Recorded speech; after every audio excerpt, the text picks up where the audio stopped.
reflection, without a follow, without a mention. You really piping up on these niggas. You gotta be nice for what to these niggas.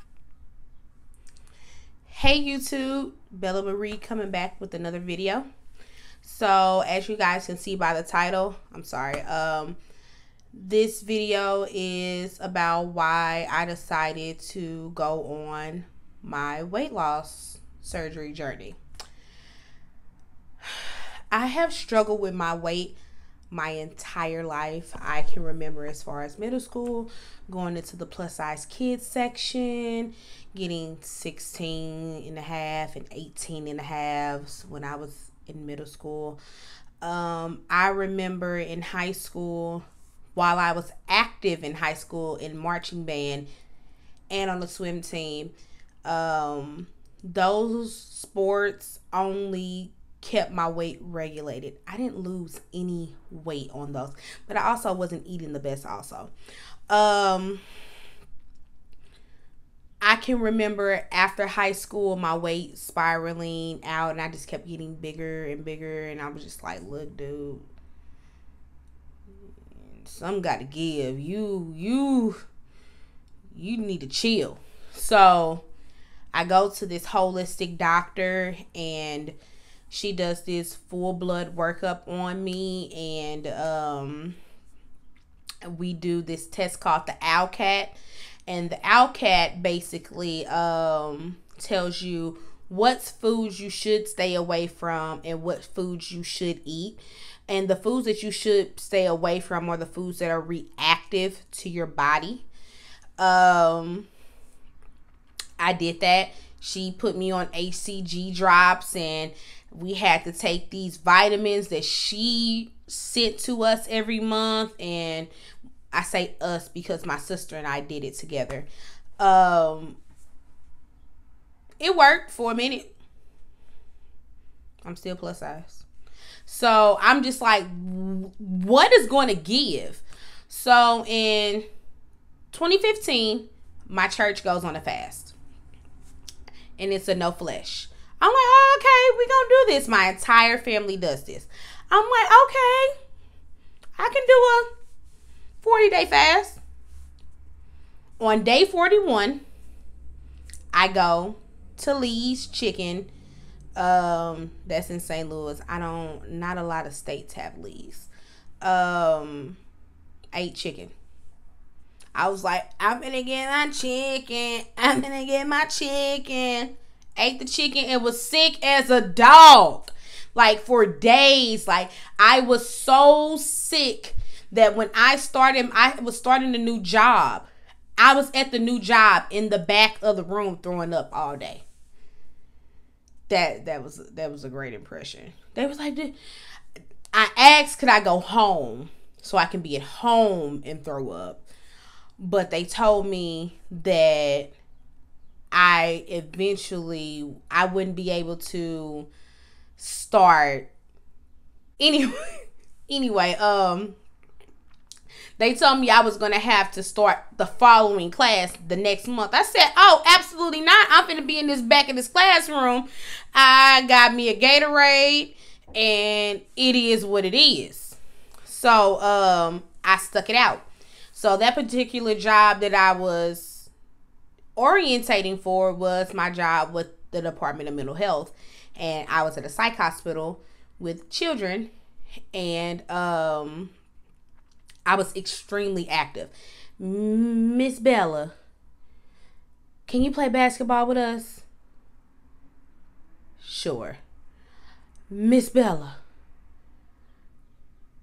can you walk around the courtyard with us? Sure. Miss Bella, can you play pool with us? Can you play kickball with us? Sure. I never sat down. And when I wanted to sit down, I always had a kid that was like, can you come do something? I was like, oh my God.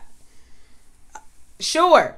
Yeah, sure. And then that job was also very active because, like I said, it was a psych hospital. So we did restraints and we did actual physical restraints. So if I wasn't playing basketball with the kid, I was restraining the kid. And I mean, that's unfortunate, but it happens. Whatever. Next side of the story. I'm always had an active job. I was always been active. And while I was working at the state of Missouri, I was on smoothies twice a day, 1 meal a day. So I worked the evening shift. So my days didn't start until about noon. So I would have my first smoothie at 12 o'clock. My next smoothie would be at like 3-ish, maybe 4. And then I would eat an actual dinner at 6:30 with the kids. So I was done eating before 7 o'clock. I got all of that in that one gap. I still wasn't losing weight. I was basically maintaining my weight. As active as I was still only just maintaining my weight. And this is the fact that I'm a pescatarian. I've been that now since I went on that fast and I had that chicken, and I ain't never touched chicken again, and I've never touched any other meat again. My body can only tolerate fish. So I did that, and that's been going on. I just went blank. But fast forward. This year I go get a new doctor. I see this doctor, and she's my new primary doctor because I stopped going to the holistic nutritionist lady because she kind of ticked me off because she said a rude comment, and it was just like, no, I'm done. But I digress. Go see this new doctor who is phenomenal, I might add, and she actually listens. So she was like, well, maybe you should do intermittent fasting. Okay. I will try anything once. I said, okay, I can do intermittent fasting, no big deal. So what I got to do? Don't eat for 16 hours. Like nothing for 16 hours? Like not like for real or for play. Like I can't have a cracker. Like what do you mean don't eat for 16 hours? So she thought it was absolutely hilarious, and I'm like, no, I'm like dead for real. You need to tell me like what's going on. So I went on the fast. I did not eat for 16 hours. I cannot do this shit. It is not for me. I almost passed out several times, and not because I just wanted to eat, but because my body couldn't handle it. I was burning too many calories, and I wasn't taking in any calories in the time that I was awake. My previous job that I just left, I was so active that literally I was working from 8 in the morning to sometimes midnight. You heard me. I was salary. 8 in the morning to midnight. So if I'm not getting an adequate amount of sleep, that means I'm up for 8 hours and I'm not eating. The other 8 hours, if I remember to eat, I feel sick when I'm eating. Not for me. Intermittent fasting is not for everybody. I know some people do it and they're very successful on it. More power to you. That is not for me. I went and got a gym membership. The gym is less than a mile from my house. I go to the gym, I work out, still plus size. So I'm thinking like, it's something wrong with me. In April, I was hospitalized because I was having chest pains, and the emergency room couldn't figure out what was going on with me. So they admitted me. Okay, that's fine. Because they ran tests. They checked it. I did not have a heart attack. I did not have a pulmonary embolism. I did not have a torn aorta. I didn't have any of that. They could not figure out what was wrong with me.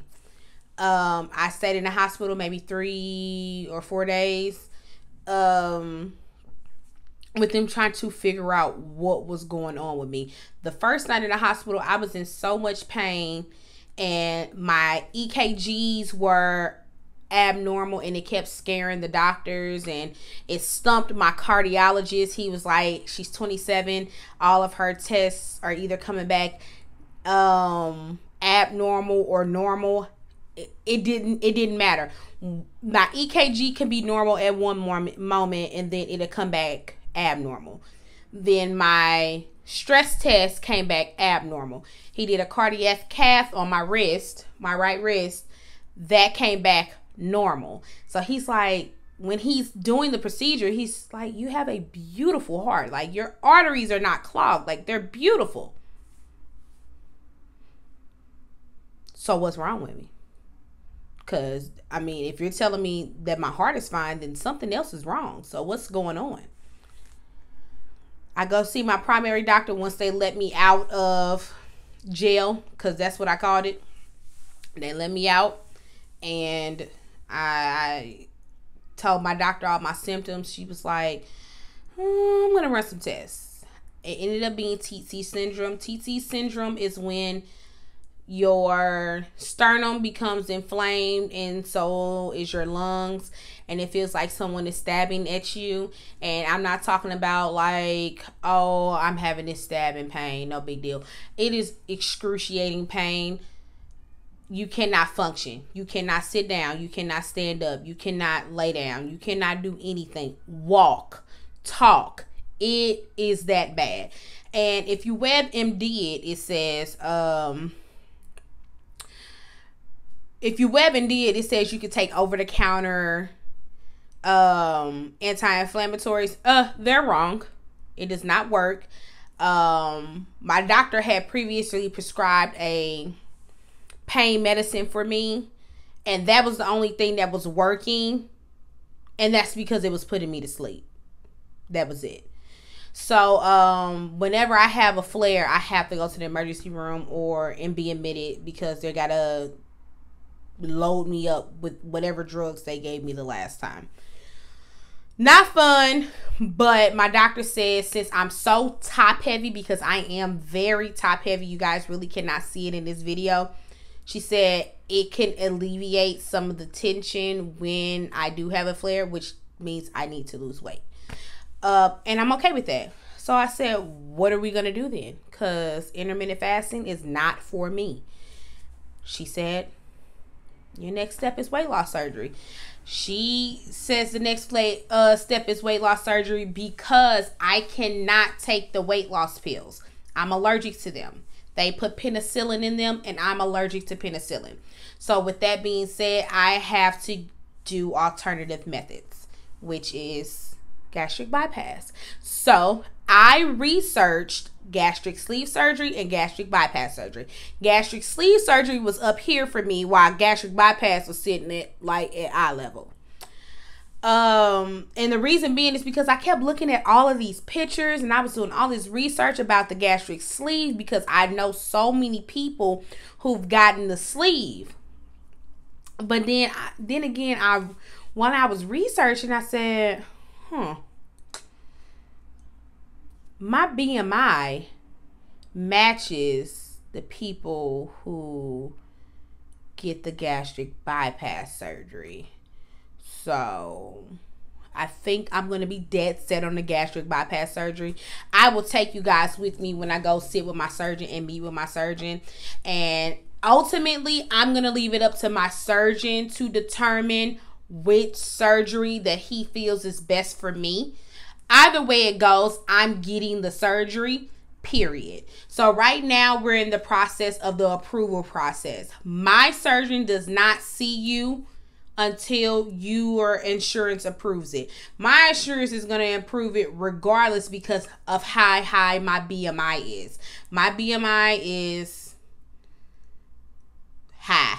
That's all I'm going to say. It's high.